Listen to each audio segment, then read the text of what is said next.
अस्सलामुअलैकुम बिस्मिल्लाहिर्रहमानिर्रहीम नहनु सल्ली अला रसूलिल करीम। सूरह निसा के 15 मरकज़ी मौज़ूआत में से पहले मरकज़ी मौजू मुआशरती अहकामात की बात कर रहे हैं। उनमें से क़वानीन वरासत चूँकि थोड़ा तफसील तलब थे, इसमें इसकी तीसरी स्लाइड है क़वानीन वरासत की, और इसमें कलाला का केस आया है। कलाला उसे कहते हैं ऐसी मैयत, ऐसा फौत होने वाला शख्स जिसकी ना औलाद है ना वालिदैन है। अब जायदाद उसे छोड़ दी है तो ना वालिदैन है ना उसके कोई औलाद है। अब इसका कैसे तकसीम होगा? अच्छा, इसकी तकसीम ऐसे होगी, अगर औरत है तो खामद को 1/2 हिस्सा मिलेगा आधा, एक बहन अगर उसकी है बाकी उसकी खामद को 1/2 मिलेगा, तो बाकी उसके बहनों भाइयों में चला जाएगा। तो अगर एक बहन है तो उसको आधा मिलेगा, 2 बहनें तो 2/3 मिलेगा उनको, और बहन भाई हैं तो बाकी जितनी जायदाद है वो उनके बहन भाइयों में 1 और 2 की रेशो से तकसीम हो जाएगी, जैसे औलाद की केस में लड़के और लड़कियों में होती थी। तो इसमें ये इस तरह से तकसीम होगी, ठीक है जी। और अगर मर्द है तो फिर मर्द की आगे 3 किस्में हैं औलाद उसके बहन भाइयों की, एक ख़ियाफ़ी, और फिर बीवी को 1/4 मिलेगा मर्द की, और फिर भाई ख़ियाफ़ी और अलाक़ती। अब इनको समझ लें ज़रा, बहन भाई 2 तरह के होते हैं, एक ऐनी होते हैं, एक सतीले होते हैं।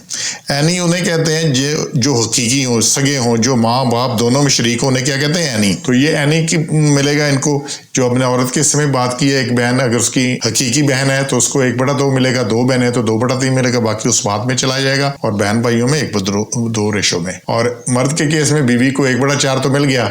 अब ख़ियाफ़ी और औलाती में तकसीम कैसे होगी? अच्छा, अब ये जो ऐनी की मैंने बात कर दी कि हकीकी बहन भाई होते हैं। अब सतीले की आगे 2 किस्में हैं, एक ख़ियाफ़ी है, एक अलाती है। ख़ियाफ़ी उन्हें कहते हैं जो सिर्फ माँ में शरीक हो, जिनका बाप मुख्तलिफ हो और जो माँ जिनकी एक हो। अलाती उन्हें कहते हैं जो सिर्फ बाप में शरीक हो, जिनकी माएँ मुख्तलिफ हों। ये 2 तरह से होते हैं।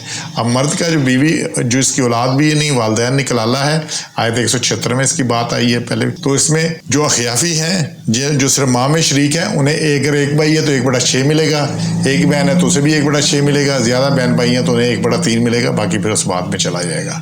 और जो औलाती हैं जो सिर्फ बाप में शरीक हैं, उन्हें एक बहन को आधा मिलेगा, 2 बहनें हैं तो उन्हें 2/3 मिलेगा, और बहन भाई हैं तो 1/2 की रेशो में सब तकसीम हो जाएगा।